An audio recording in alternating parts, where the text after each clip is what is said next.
So this video is an analysis of my piece Inspirations Hydra. If you haven't already seen just the full uninterrupted recording of it, I would suggest doing that first because I'm going to be pausing a lot to explain stuff in this video. So go do that, come back. So what's this piece about? What's with the pretentious name? So I have two interpretations of what this piece is about. First one, it's based off the name, is just that inspiration is a multi-headed beast, air quotes, in that it comes from a million places. They might not have, these different inspirations might not have relation to each other, but putting them all together into one piece is the hard part of composition. So that's the first interpretation, that it's just inspiration's a multi-headed beast. The second interpretation is more pretentious than that. It's basically that many things will happen in life, and as you'll see in this piece, a million different themes come, a million different motifs come. But at the end, nothing's really changed. Sure, you went through the experience, but you're still you. You'll see what that means. So I'd take either of those. Both of those are true. No one more true than the other, but that's how I would describe the point of the piece. So that's the title out of the way. You see the little subheading there. It says a large ternary. That's just describing the form of the piece. It's a large ternary, and what that means is essentially you have a small ABA, and then you have a completely separate ABA, and then you come back to the first ABA, but it's different on the second time around. You'll see in my analysis I called the first ABA themes A and B, and then the second ABA I called themes C and D. That's that. So we're going to listen to the first 8 or so measures, then I'm going to explain the first 2 motives. Here's that.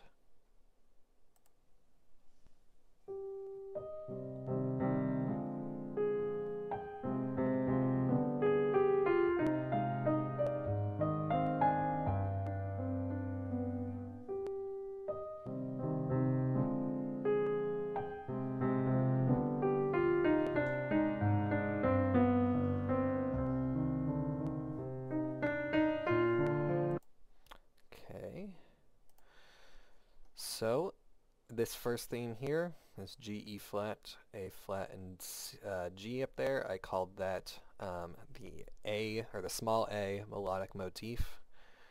The important thing, there's a few important things about this motif. So the intervals that make up this circled section here, the main intervals, are this minor sixth from G to E flat, this major seventh from A flat to G, and then this major ninth from E flat to F. And obviously this comes back in the second section, just with the minor sixth and the seventh. Yeah, that pops back up. Another thing to notice about this first 8 measures is the A accompaniment motive. So not only is there a melodic one, there's an accompaniment one. This motive is based off of the rhythm that it is made up of. So it's the 8th rest plus 3 8th notes, and then a half note, but that's the less important part. So this rhythmic motif of the accompaniment motive is important, and also the chords of this motive are. Importantly, see how I remember here, the second chord, or these first 2 chords here, is 1 to 2 half diminished seventh, right? Or just 2 half diminished. That harmonic progression is something that crops up quite a bit too. Okay, and then as we saw at the end here, there's this ba-da-da-da, ba-da-da-da, right? So this is the same rhythm as the A accompaniment motive, right? So it's 3 8th notes and then a half note. and then up here it's just the 3/8 notes. But it's like a motivic fragment, right? It's just taking this original motive and changing it for these different things. And as you'll see in the next section, that comes back a lot, and a lot later throughout the piece. So let's go to the next section. I'll just tell you before we start, it modulates to the relative major here. You can see it goes from C minor here to E flat, and then there's a whole transition section, so let's listen to that.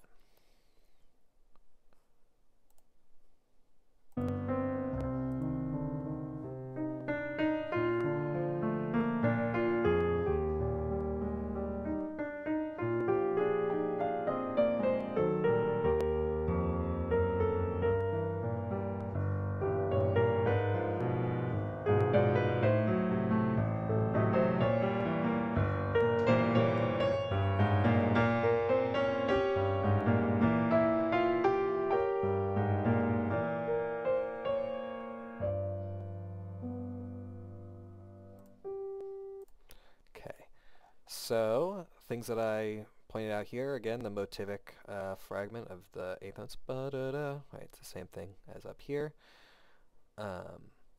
It's a very short stay in E flat major, which is intentional. I didn't want it to be too bright too early. So that's that. And then we get to this section. I didn't analyze it Roman numerically at all until we got to here, just because it's just planing diminished chords. It's just supposed to be tension, dark tension, really, leading up to this 5/7 that comes here. And then, as you see, I circled a few motives here. So we have the B accompaniment motive right here, just an accompaniment style that is for this B section, and then this B melodic motive. Dun dun dun dun dun dun dun dun. Something you might notice about this melodic motive is that it is the same motivic fragment. It's based off of this A accompaniment motive, which got expressed here, and then it's being expressed again here. And this call and response section here is just expanding on that. Yeah, planing diminished chords, and then this kind of 5 diminished 7 going to 5/7, and then we go back to the small A section. So this E flat major and then the planing diminished chords, that's the small B section within the first part of the ternary, right? And then right back here we go to the A prime version of the first part of the small ternary. Right, so let's see. Yep, that's it. And then we modulate back to C minor with this 5 chord, this 5/7 chord. And as you'll see in this next part, it's kind of the same again, but then it changes here at the end. And as you'll see with all these circles, the thing that I changed about it mostly was just really hitting home this motivic fragmentation thing of the A accompaniment theme. So, right, it's just the 8th rest and then the 3/8 notes. And it comes up a million times here. And yeah, another thing I think is unique about this section is the German augmented 6th chord. I analyzed this kind of classically, but the way that I thought about it when writing it was that this is sub 5/7/5 in kind of like a jazz way. But it's, it's the same exact chord, same function. It's a unique sound with this F sharp in the melody. Yeah, let's listen to this section right here.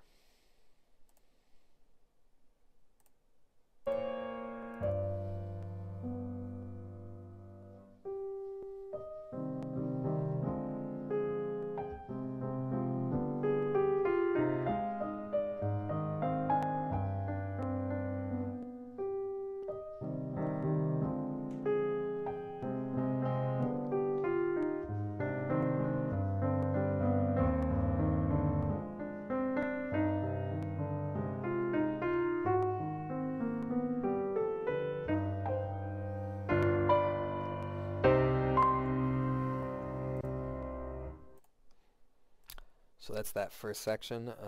This is the first A section of the large ternary form. And then we go into the B section of the large ternary form. which is supposed to be completely different, and it is. Let's see in my notes here, anything in particular? Alright, so, nope. So, in this new section, I have notated this C accompaniment motive, and then the C melodic motive. It's it's shakily a motive, I would say. It's mostly just an E pedal, right? And I'll say now, this E pedal, right, goes all the way down until 51, and then all the way from 53 to 63. So it's a very integral part of this next section. But I would call this pedal E the C accompaniment motive. And there's also right here, and as I circled all these again, it's the same eighth note fragmentation thing from the A accompaniment motive. Here, here, here, and then it comes back, I circled again, here, here, here. Basically, a lot of this section is based off of this new melody, this new motive, and then fragmentation from the old motives. So while it is a completely different section, it's also still based on the old material. Here's something else that I think is very important about this, is we were in C minor, very dark C minor,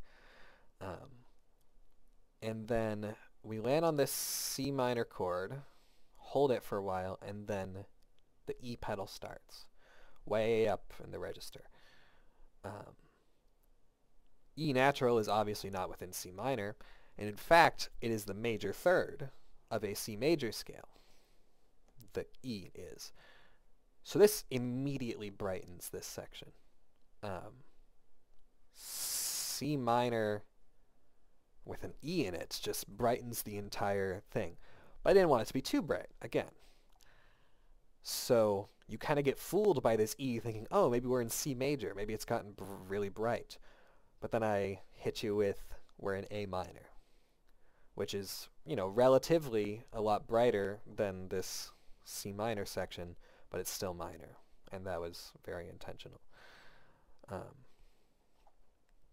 Then this E becomes the focal point for this whole B section, this whole large B section.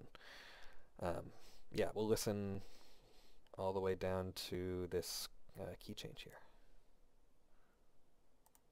See how bright this E sounds compared to the C minor.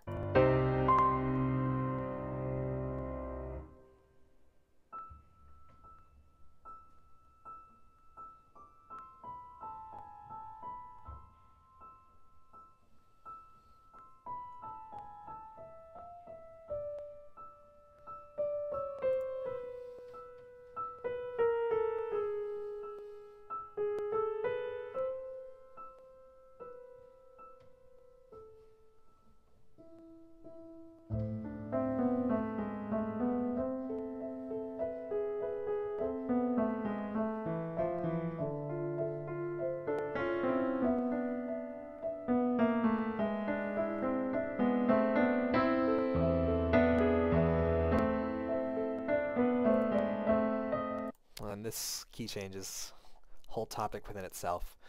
So, you know, we get the good old classical 1, 6, 4, 5, 7, 1, and then 5 and 1, right? Very normal. But this two measures here is very strikingly different than the entire B section has been up until now.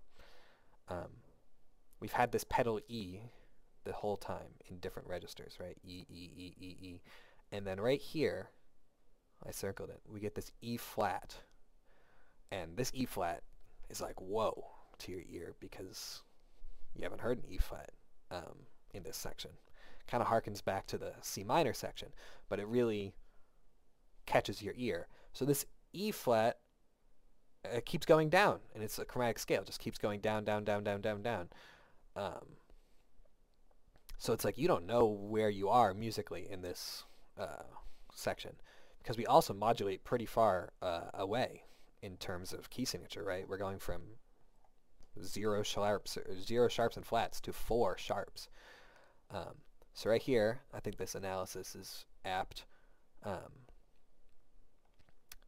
So this is the melody is a chromatic scale, right? And then the accompaniment here is 7 diminished 7 of 2 to 2 to 5 4 3 of 2 to 2 to 5 7 of 5 to 2 to 5 to 1. So the main point of this was the reason it sounds so far off from what it's been before is not only this E flat and the chromatic scale that follows, but I'm really leaning into the tonicization of the 2 in E major, which has very little relation, if any at all, to the previous key we were in A minor. So this whole section really kind of catches you off guard. You're like, whoa, what's going on here? Especially since everything up until then has been very diatonic. And then we come to this E major section, and let's see if there's, yep, okay, so I'll just play that section right now. Let's listen to that. Let's listen to that modulation again.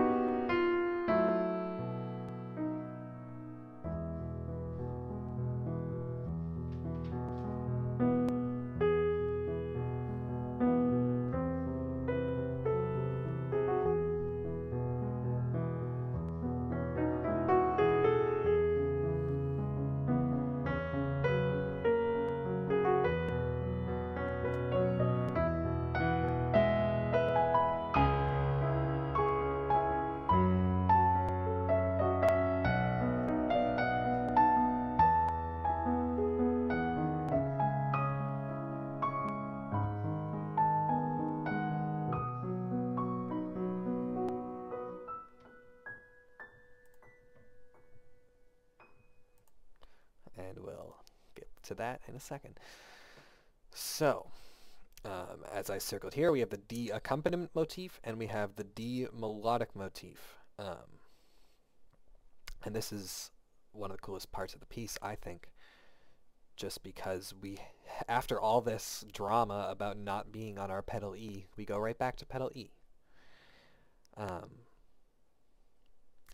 back to this pedal E in the bass, and it lasts all the way till 63. Then the melody here,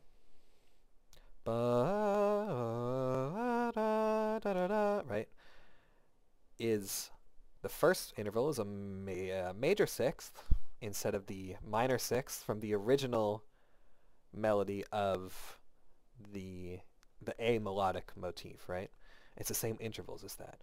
Has this major sixth, and then from the C to the B we have a major seventh. And if you keep going, you'll see a ninth, a major ninth right here. So it's really just it's a much different version of the A melodic motif. But it's actually not that different, because if you look at the chords here, we have 1 and then 2. I actually didn't notate this right, but it's 2 half diminished 4/2. It's a 2 half diminished chord. And if you look here, in the A theme, it goes 1, 2 half diminished 7. It's the same chord, but in a different key, different context, different accompaniment, that sort of thing. This sounds like it sounds like the same melody, but it's so much brighter. And that's the point of this section. Compared to C minor, E major is 7 sharps more than that, right? So it's 100 times brighter. But at the same time, with this 2/4/2 chord, or this 2 half diminished 4/2 chord, which I like to think as a 4 minor with a natural sixth, a 4 minor 6 chord. But analysis-wise, it didn't make sense. But that's the way that I thought about it when I wrote it. That adds like a bittersweet element. It retains some of the darkness, even though we're in E major. So that's the point of all of this. As you can see, I circled here. Tons of these motivic fragments still coming in. This 8th rest plus 3/8 notes. Here it's a little different. It's the triplets, but it's the same idea. Here it's the same thing again. But when you listen to it, you don't hear that, right? But when you're looking at the piece of paper, you think, oh wow, this is a lot of repetition. But that's the practice. That's the way you do it. Another important part is that here at 63, like I said, the pedal leaves. The pedal's gone. We get this E, D sharp, C sharp, and we go into this, 6, 2, 5, 1, pretty simple section. But it's so bright because it feels like we've been stuck in this E pedal, even if it was in this key E is the fifth, and in this key it's the root, but we finally leave that E pedal for a long time instead of just for this little modulation here. This section all the way up, all the way until 71 has no E, so it feels like we escaped the E for 8 whole measures here, and it's joyous, it's freeing. But then, we go back to the E pedal, and we'll talk about that after. Let me see if there's anything else here. No, okay, so I'll just play this next section from 71 to whenever things get interesting again.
Okay. Lots to talk about in this section. So this section at 71, we'd escaped that E, but then it's back. And this E pedal, like I said, is the C accompaniment motive. And then the melody down here is the D melodic motive. It's also slower and in a much higher register. It's supposed to sound like a music box. It's supposed to sound like a memory, really.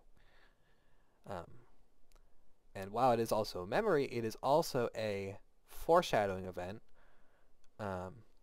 See this mixing of a C and a D motive, mixing motives, that's what comes at the end. We'll get to that. So then, after this memory, everything goes back to being the same. We get this section again. Like the whole melody, and nothing changes. Nothing changes until we get to this section, which is just a modulation back to C minor. Basically, after this whole bright E major section, we go backwards and we fall backwards and we fall backwards until we're back in C minor. Remember that striking E flat that I mentioned in that modulation right here? This E flat after the pedal? Well, same exact thing here. We have this pedal E, E, E, E for the whole section, E, E, and then here, E flat. Catches you off guard, but not as much as the other one did, because you were expecting it now. I'll play this section next. It's just the same thing, all the same, until a certain point, and I'll stop there.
Okay, so this is my favorite section of the entire piece. After we do this whole section again, we modulate back to E flat major, nothing's changed, nothing changed.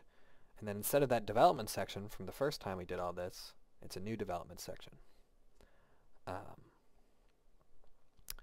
So this melody right here is the D melodic motive.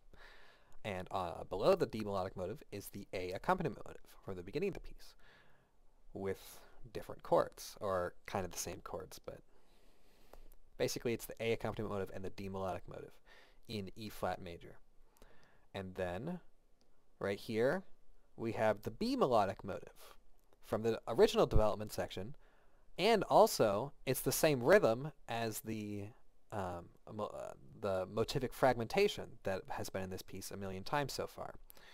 And then right here we get the D melodic motive again, but in the top hand, oh, and now it's an A flat major. In the top hand we have the C accompaniment motive, this pedal E, although it's an E flat in this situation, and then the C melodic motive, right? And then that moves throughout the chords. And then we have the B melodic motive again, modulating us to G major, where we have the D melodic motive again over the B accompaniment motive from the transitional section from the last time.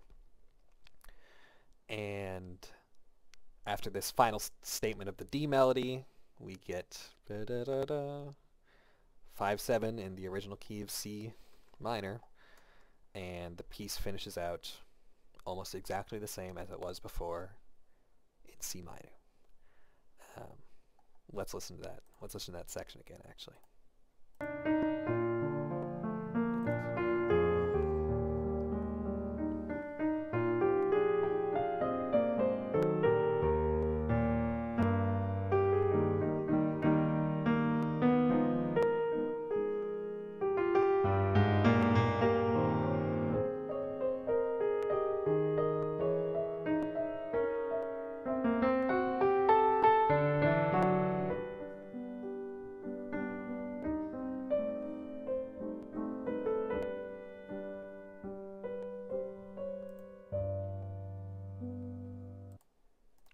Another part that I'm very proud of in this is that all these modulations here, they spell out the original 4 notes of the A motivic melody. G, right here, and then in E flat major, and then here in A flat major, and here in G. And it spells out G, E flat, A flat, G. Here we have G, E flat, A flat, G. It's composing out of the original motive. Yeah, and then here at the end, I'll just play it to the end. It's almost the same as it was before.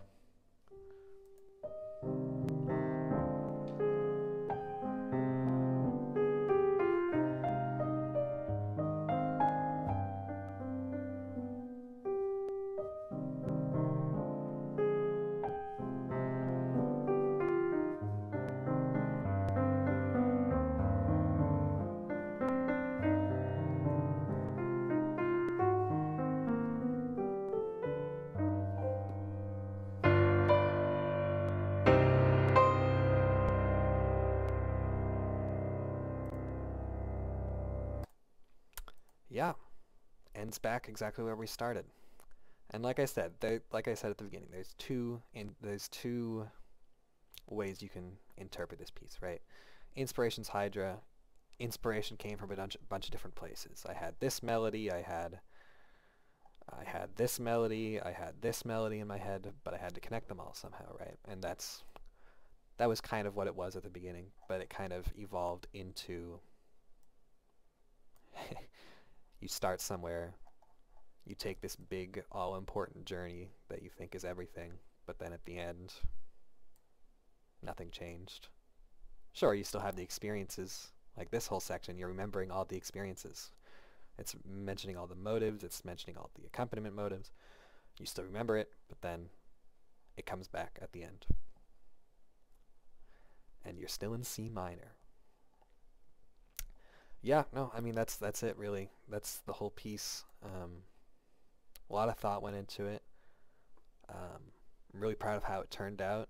I think it's the best thing I've ever written, and I appreciate Letizia for performing it, and then Jake and Joe for engineering it, and Max for doing the video, and yeah, no, it was a team effort, and I'm glad it turned out the way it did.